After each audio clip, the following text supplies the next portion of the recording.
ನಿನ್ನೆ exit poll ಬಂತು. ಈ ಸಂದರ್ಭದಲ್ಲಿ ಸಾಕಷ್ಟು ನಿರೀಕ್ಷೆಗೆ ಎಡೆ ಮಾಡಿಕೊಟ್ಟಿದ್ದು ಅಂದ್ರೆ ಚನ್ನಪಟ್ಟಣದಲ್ಲಿ ಏನಾಗುತ್ತೆ ಅಂತ. ಬಿಕಾಸ್ 3 ಬೈ ಎಲೆಕ್ಷನ್ಗಿಂತ ರಾಜ್ಯದಲ್ಲಿ ನಡೆದಂತ 3 ವಿಧಾನಸಭೆಯ ಬೈ ಎಲೆಕ್ಷನ್ಗಿಂತ ಚನ್ನಪಟ್ಟಣ ಸಾಕಷ್ಟು ಕುತೂಹಲಕ್ಕೆ ಎಡೆ ಮಾಡಿಕೊಟ್ಟಿತ್ತು. ಬಿಕಾಸ್ ಆ ಒಂದು ರಿಸಲ್ಟ್ ಇದೆಯಲ್ಲ, ಒಂದು ಪಕ್ಷದ ಭವಿಷ್ಯದ ಬಗ್ಗೆನೂ ಕೂಡ ಚಿಂತೆಯನ್ನ ಮತ್ತೊಂದು ಕಡೆ ಕುತೂಹಲವನ್ನ ನಿರೀಕ್ಷೆಯನ್ನ ಹುಟ್ಟಾಕಿದೆ.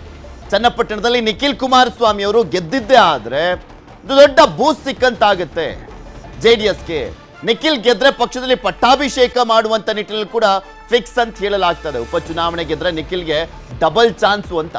ಡಬಲ್ ಚಾನ್ಸ್ ಏನಪ್ಪ, ಒಂದು ಶಾಸಕರಾಗ್ತಾರೆ, ಮತ್ತೊಂದು JDS ರಾಜ್ಯಾಧ್ಯಕ್ಷರಾಗುವಂತ ಸಾಧ್ಯತೆ ಇದೆ. ಅದನ್ನ ನೀಡಲಿಕ್ಕೆ ಸಿದ್ಧತೆಯನ್ನ ಮಾಡ್ಕೊಳ್ಳಾಗ್ತಾ ಇದೆಯಂತೆ ದಳಪತಿಗಳಿಂದ.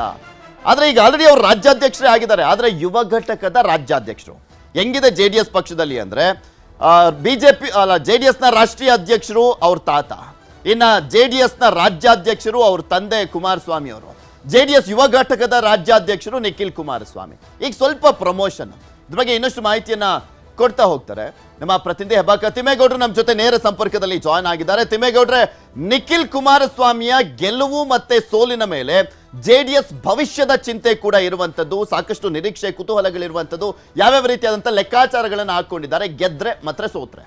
ಪೃಥ್ವಿರಾಜ್, ಬಹಳ ಮುಖ್ಯವಾಗಿ ತೀವ್ರ ಕುತೂಹಲ ಮೂಡಿಸಿರುವಂಥ ಬೊಂಬೆನಾಡು ಚನ್ನಪಟ್ಟಣ ವಿಧಾನಸಭಾ ಕ್ಷೇತ್ರದ ಉಪಚುನಾವಣಾ ಫಲಿತಾಂಶ JDS ಮಟ್ಟಿಗೆ ಒಂದು ರೀತಿ ಮಹತ್ವದ್ದು ಅಂತ ಹೇಳಲಾಗ್ತಾ ಇದೆ. ಯಾಕಂತ ಹೇಳಿದ್ರೆ ಈ ಒಂದು ಚುನಾವಣೆಯಲ್ಲಿ JDS ಗೆಲುವನ್ನು ಸಾಧಿಸಿದ್ದೇ ಆಗಿದ್ದಲ್ಲಿ ನಿಖಿಲ್ ಕುಮಾರಸ್ವಾಮಿಯವರ ರಾಜಕೀಯ ಭವಿಷ್ಯ ಒಂದು ರೀತಿ ಉಜ್ವಲಗೊಳ್ಳುತ್ತೆ. ಮತ್ತೊಂದು ಕಡೆಯಾಗಿ JDS ರಾಜ್ಯಾಧ್ಯಕ್ಷರ ಭವಿಷ್ಯವನ್ನು ಕೂಡ, JDS ರಾಜ್ಯಾಧ್ಯಕ್ಷರ ಬದಲಾವಣೆ ವಿಚಾರವನ್ನು ಕೂಡ ಈ ಉಪಚುನಾವಣಾ ಫಲಿತಾಂಶ ನಿರ್ಧಾರ ಮಾಡುತ್ತೆ ಅಂತ ಹೇಳಲಾಗ್ತಾ ಇದೆ.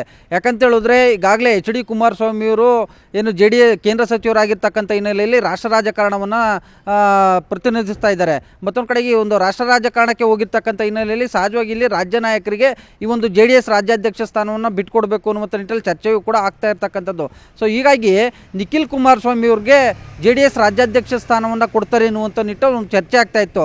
ಆದರೆ ನಿಖಿಲ್ ಕುಮಾರಸ್ವಾಮಿಯವರು JDS ಶಾಸಕರಾಗಿ ಅಂದರೆ ಚನ್ನಪಟ್ಟಣ ವಿಧಾನಸಭಾ ಕ್ಷೇತ್ರದಲ್ಲಿ ಶಾಸಕರಾಗಿ ಆಯ್ಕೆಯಾದ್ರೆ ಮಾತ್ರ ಅವರಿಗೆ JDS ರಾಜ್ಯಾಧ್ಯಕ್ಷ ಸ್ಥಾನವನ್ನು ಕೊಡೋದಕ್ಕೆ JDS ವರಿಷ್ಠರು ಮತ್ತು ಶಾಸಕರು ಕೂಡ ಏನು ಚಿಂತನೆಯನ್ನು ನಡೆಸಿದ್ದಾರೆ ಅಂತ ಹೇಳಲಾಗ್ತಾ ಇದೆ. ಯಾಕಂತ ಹೇಳಿದ್ರೆ ಒಂದು ವೇಳೆ ಚನ್ನಪಟ್ಟಣ ವಿಧಾನಸಭಾ ಕ್ಷೇತ್ರದಲ್ಲಿ ಹಿನ್ನಡೆಯನ್ನು ಸಾಧಿಸಿದ್ರೆ ಅವರಿಗೆ JDS ರಾಜ್ಯಾಧ್ಯಕ್ಷ ಸ್ಥಾನವನ್ನು ಕೊಟ್ಟರೆ ಅದು ಒಂದು ರೀತಿ ಪಕ್ಷಕ್ಕೂ ಕೂಡ ಮುಜುಗರ ಆಗುತ್ತೆ, ಅವರ ಒಂದು ನಾಯಕತ್ವಕ್ಕೂ ಕೂಡ ಎಲ್ಲೋ ಒಂದು ಕಡೆಗೆ ಹಿನ್ನಡೆ ಆಗ್ಬೋದು ಅನ್ನುವಂಥ ನಿಟ್ಟಲ್ಲಿ.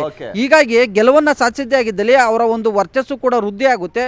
ಮತ್ತೊಂದು ಕಡೆಯಾಗಿ ಏನು ಶಾಸಕರು ಕೂಡ ಒಪ್ಕೊಂತಾರೆ, ಪಕ್ಷದಲ್ಲೂ ಕೂಡ ಹಿಡಿತವನ್ನು ಸಾಧಿಸ್ಬೋದು. ಎಸ್ಪೆಷಲಿ ಯುವ ಮತದಾರವನ್ನು ಸೆಳೆಯುವಂಥ ನಿಟ್ಟಲ್ಲಿ ಇಡೀ ರಾಜ್ಯವನ್ನು ಪ್ರವಾಸ ಮಾಡುತ್ತಾರೆ. ಇಡೀ ರಾಜ್ಯವನ್ನು ಪ್ರವಾಸ ಮಾಡಿ ಪಕ್ಷವನ್ನು ಸಂಘಟನೆ ಮಾಡೋದೇ ಆಗಿದ್ದಲ್ಲಿ ಯುವ ಮತದಾರರನ್ನು ಕೂಡ ಸೆಳಿಬೋದು. ಮತ್ತೊಂದು ಕಡೆಗೆ ಪಕ್ಷವೂ ಕೂಡ ಬಲಗೊಳ್ಳುತ್ತೆ ಅನ್ನುವಂಥ ಒಂದು ಲೆಕ್ಕಾಚಾರದಲ್ಲಿ ಕುಮಾರಸ್ವಾಮಿಯವರು ಇದ್ದಂತೆ ಕಾಣಿಸ್ತಾ ಇದೆ. ಸೊ ಹೀಗಾಗಿಯೇ ಈ ಒಂದು ಉಪಚುನಾವಣೆ ಫಲಿತಾಂಶದ ಬಳಿಕ JDSನಲ್ಲಿ ಹಲವು ಮಹತ್ವದ ಬೆಳವಣಿಗೆಗಳು ಆಗಲಿದ್ದಾವೆ ಅನ್ನುವಂಥ ಒಂದು ಚರ್ಚೆ ಇದೀಗ JP ಭವನದ ಪಡಸಾಲೆಯಲ್ಲಿ ಕೇಳಿಬರ್ತಾ ಇರ್ತಕ್ಕಂಥದ್ದು. ನೋಡೋಣ ಏನೇನಾಗುತ್ತೆ ಅಂತ. ಧನ್ಯವಾದ ತಿಮ್ಮೇಗೌಡರು ನಿಮ್ಮೆಲ್ಲ ಮಾಹಿತಿ.